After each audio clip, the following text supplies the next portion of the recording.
1, 2, 3, start. Hello, everybody. Shalom, buongiorno from Italy. I'm standing now just outside the walls of the medieval, perhaps ancient town village of Rada in Chianti, about a kilometer and a half from where Karen and I are staying. Karen is our camera woman. Say hello, Karen.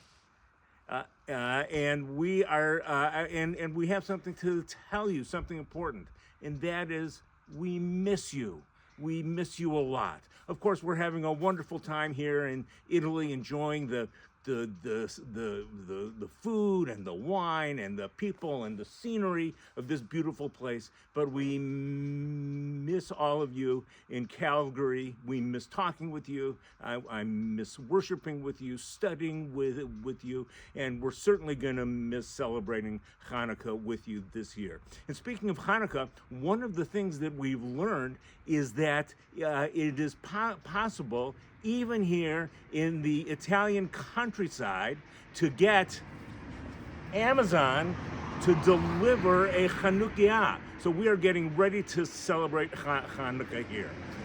You can hear the traffic of the road behind us. We're right on the roadside. Speaking of Hanukkah, it was very interesting. When we first chose to, this is the place where we would come to spend 2 months of my sabbatical, we thought that we were coming to a place that had very little Jewish history whatsoever. Florence, which is about an hour to our north, has, of course, a sizable Jewish community. We were able to even spend a Shabbat with the Reform congregation in Florence. There's a Jewish community in Siena, which is about 40 minutes to our south, but here in Chianti, very little. But then as I was researching it further, I learned that actually about 10 to 15 miles from where we are now, during the mid to late 1930s, as things were getting rough for Jews in Europe, there were a couple of hundred of young Jews, many of whom were fleeing Nazi persecutions elsewhere, who came here to this area on their way to what was then Palestine, what would become Israel after the war, in order to in order to receive agricultural training. It was hard to get into Palestine at the time. There was a blockade, and so these young Jews came here because the terrain here is very similar, with its vineyards and its olive groves.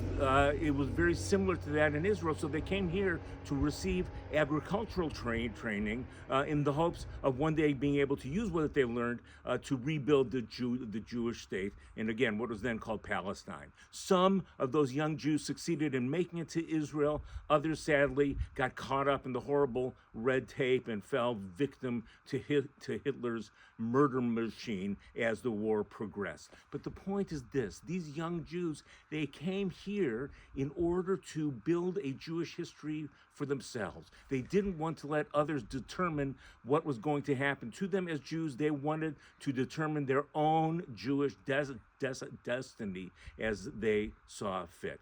And I realized that in our own very tiny way, Karen and I, as we are here, as we're meeting the people, as we're perhaps being the first people ever to stand along this particular road with the Chanukiah, we too, in our own minuscule, microscopic way, are making our own Jewish history here.